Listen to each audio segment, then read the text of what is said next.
Dashing Rock Trio has joined me in the studio. A lot to talk about, a lot of music to discuss. And I'd like to introduce everybody to our folks that are watching. To my left is David Cabral. David, welcome back. Thank you. I say welcome back because you have been in the studio with another group. Yes, two other groups actually. Yeah. Two other groups, that's right. correct. Yeah. Your audience may have seen me with Essex Piano Trio and Fellswater. Yes. So welcome back. Thank you. Next to David, we have Sarah MacConduibh. Sarah, welcome. This is the first time for you at Quincy Access Television. Thank you. Glad to be here. Great to have you. And next to Sarah is Betsy Ketudat. Yep. Great to have you. First time at QATV. Yes. We should mention that at least, actually, all three of you have been to Quincy in the past. Yeah. The Dashing Rock Trio. I don't know who wants to kind of talk about the group, when it started. It's a relatively new group, but we'll get kind of into the backgrounds of all three of you as musicians. But I'm kind of curious about this particular formation of the musicians that you all are. What started this trio? Well, I would say we actually, the three of us have performed together for many years in other ensembles, the Middlesex County Volunteers, Fifes and Drums, and Fellswater.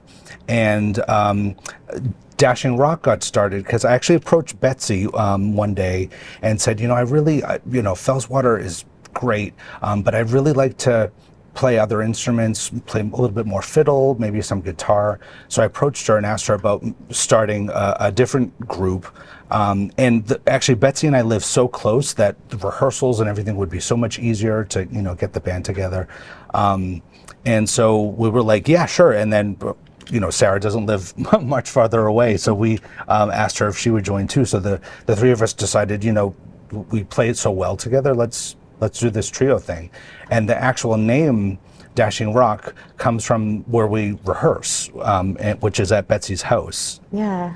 Betsy, if you want to explain. I live in Nahant, Massachusetts. Which I understand is the smallest town in Massachusetts. Okay. It's a very small town on the North Shore. And my husband and I have lived in Nahant for about 8 or 9 years. And we moved a couple years ago to a home, and the property is pretty historic, and that property is called Dashing Rock. And we love the name. I love the name, and we love the name. Cool. It was perfect. It fit for our band, so it stuck. Yeah. And then I got a text from one of you that said, "We want you to join this new group. It's called Dashing Rock." I'm like, "What's Dashing Rock?" And so I said, "If I'm going to play with these two, yeah, I'm in." And I guess talk about maybe how you found this collaboration and how it works so well. Playing music with others has been, part of my life since I can remember. I wanted to be a professional musician, but my dad said, "You need to be able to provide for yourself. You're going to be an engineer." Okay, so I was an engineer, but I always had music, and I really didn't discover the love of music until I played with others. And the three of us really gelled very well within Dashing Rock, and Fellswater, and the other groups too. But the best part about what we do is the playing together and figuring out how we're going to interpret something and what instruments we're going to bring to it. Mm-hmm. We should mention that Dashing Rock Trio plays traditional Celtic music. Is that correct? We play traditional Celtic music, but sometimes in a fresh, new, and modern way, and that's mostly just because of our arrangements. So the tunes themselves are traditional, mostly, but we like to arrange things so that it doesn't feel just like going to a session where you would just sit down with friends, play a tune from beginning to end, and then move on. These are arranged, in a little bit more of a complex way.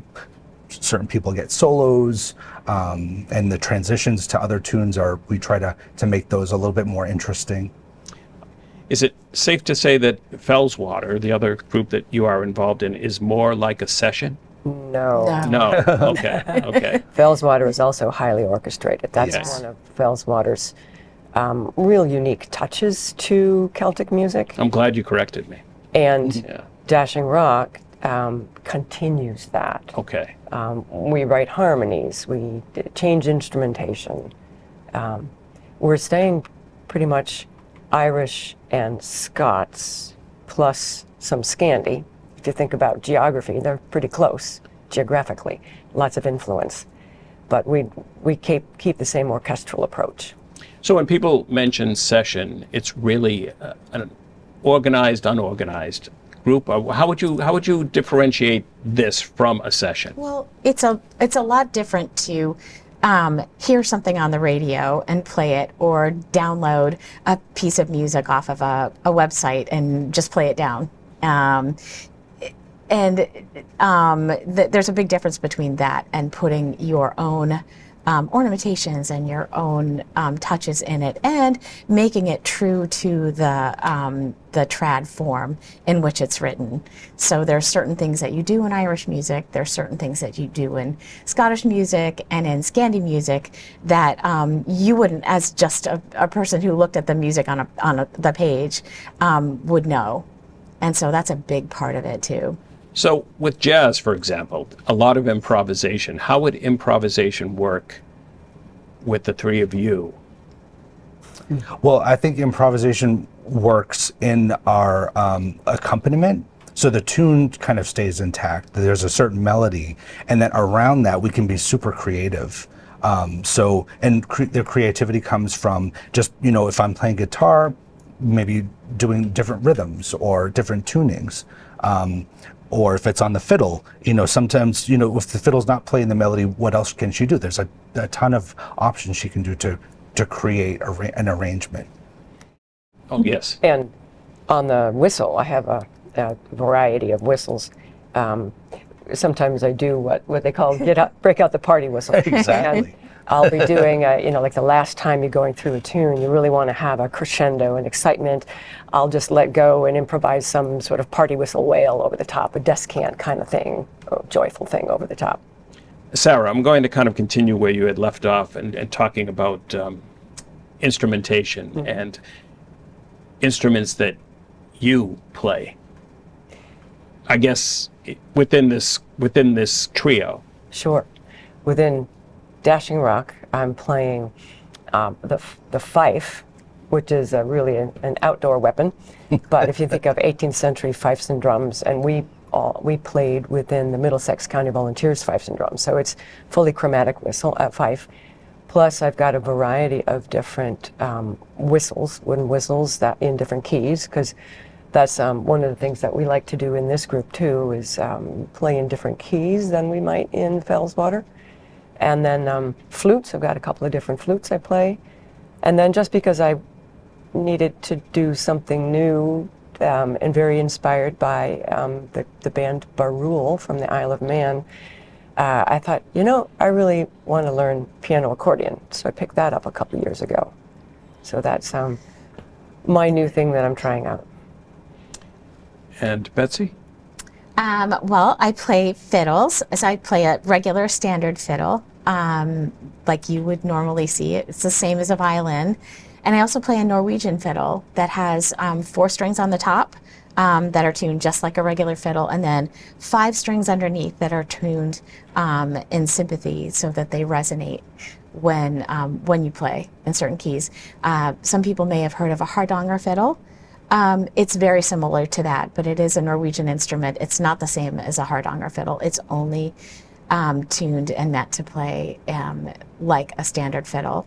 And I also play the nyckelharpa, which is a Swedish instrument. And that is my nyckelharpa, the one that I play in Dashing Rock, is also tuned like a fiddle, G, D, A, E. And that has 12 strings under it that are also tuned chromatically, and they ring in sympathy when you play. So when you hear the sound, it just kind of rings, and it's just really, really beautiful. that instrument always grabs a lot of attention Yes, with our yes. audiences. It's not played, it's played with a bow, but it's held like a guitar, and it has buttons like an accordion. So it's definitely a different kind of an instrument. Right, So, yeah, that's one of the kind of cool things that people will be able to see. And when you mentioned violin and fiddle, are they interchangeable? They are, yeah, violin and fiddle are the same instruments. It's just the kind of music that you're playing. So I would assume that Celtic music, a lot of times it's referred to as a fiddle for It Celtic is. music. Okay. Yeah, that is true. David, Well, you're up. yeah. Well, one of the things that's nice for me, and one of the reasons why I wanted to start Dashing Rock was with Fellswater, I play the cello. With the Essex Piano Trio, I play the cello. Dashing Rock, I don't play the cello at all. I get to explore other things, including my voice, You because sing, I sing absolutely. as well. And I absolutely love to sing Celtic music. I really feel it in my heart. The songs that we pick, I love arranging them and exploring the different tunings on the guitar. It's been so inspiring to me and so much fun. So let's talk about, I guess, how it's decided upon, what tune, what piece you're going to be working on. Is it a group decision? Yeah. I assume someone brings it into the group. It usually stems from someone going, "Oh my God, you guys, you have to hear this tune." That's exactly right. Yeah. But Dave tends to bring in, I've got these 4 things I Yeah. want to play, and let's play them next week in performance. It's hard to contain my excitement. And they're such good sports about it too. They're like, "Okay, bring it on. Let's try it." We all share in the introduction of pieces for different reasons. Sometimes I like to bring Scandi tunes in because I play a lot of Scandi music. Dave likes to bring a lot of Irish. Yeah, I do. For some reason, I don't know why. Yeah. And sometimes we'll play through something and it'll be like, yeah, that's not really hitting me. And we'll kind of put it on the back burner. And then we'll have another set that we've put together and we'll say, oh, wait, that tune would be great in the set. So we'll put that in. So it's a process. And probably it's an art form in and of itself. It is. The creative process takes time. And sometimes if things aren't grabbing you, you're just not in the right place at that time. Yeah. You can come back to it and figure out how could we approach this differently. And the co-creation is really fun. It is. You probably have just as much fun at rehearsals as you do. Oh, sometimes At I have to we say, joke about that. yeah, we do, because that's actually the most fun for me. I think for all of us, really, is the rehearsal part of it. We love our We rehearsals. have a lot of laughs. But then to share it with an audience and to see their response is So really with great. that said, how much of the performance is driven by an audience? the audience, the feedback you get from the audience will bring your energy to a whole new level. Yeah. Yeah, sometimes at the end of a set or a song, you hear an audience member go, "Wow." And like, that is just the biggest gift as a performer that you can get, to have someone just spontaneously, not for anyone else to hear, but just for themselves say, "Wow." Or, I mean, that's just great. Let's talk about influences, and I guess maybe a little bit of background too. So Betsy, we'll start with you. How did you kind of get into music?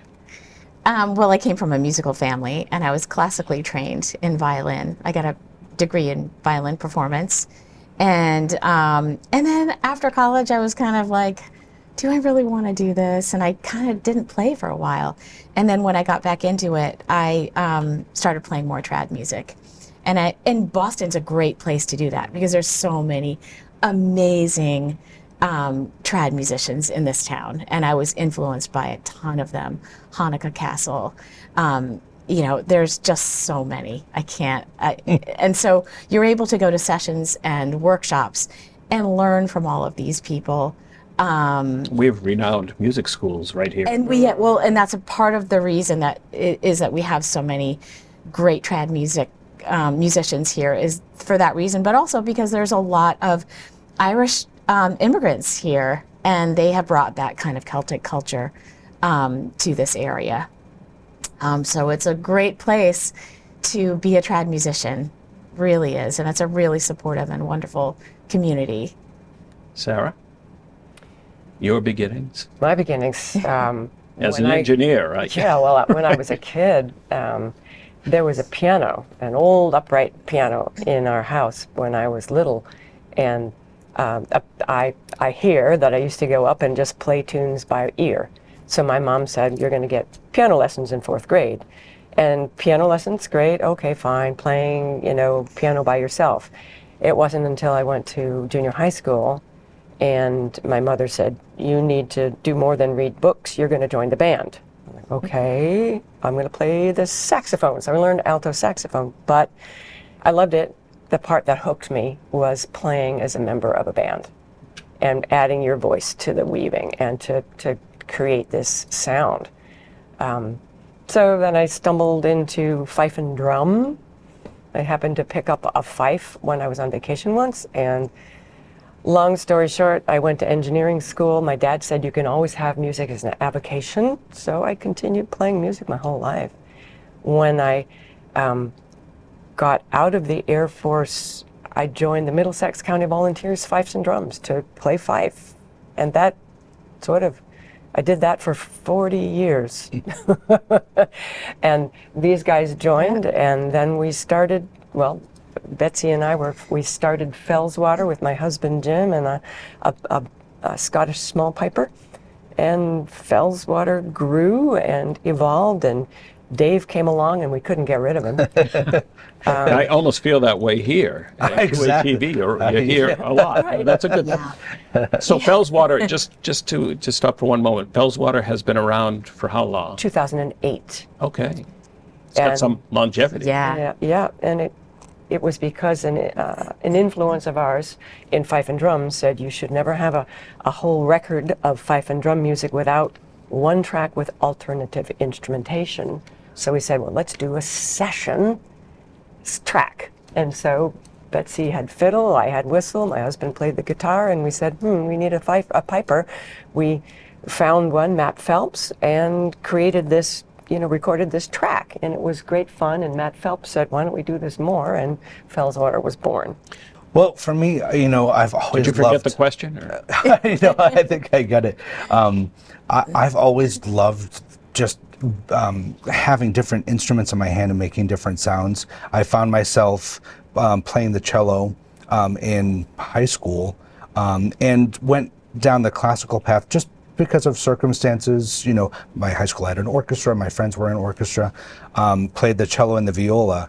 I've always loved Celtic music and, always wanted to do it, but never really knew how. And when I became an adult and kind of met these folks, I realized that I don't actually have to choose between classical and Celtic. I can do both. And it was actually a fiddler named Jamie Laval. I saw a TED Talk that he gave, and I was just so inspired by him because he was the same. He was a classically trained violinist. He played in symphonies, and he loved Scottish music and wanted to be a Celtic fiddler. And that kind of gave me permission to do other things and not have to choose Celtic or classical. I can do both. I can give myself permission to do whatever it is that inspires me. So I kind of have a nice balance now between both worlds. I love chamber music. I would probably never give it up. But I also love what I do with these folks too, and explore other parts of my personality. I want to thank you, David, for joining me once again, and Sarah. It was a pleasure to meet you, and Betsy, a pleasure to meet you as well. And now folks will get a taste of the Dashing Rock Trio. Thanks again. Thank you. Thank you.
So the first set was a set of Irish tunes.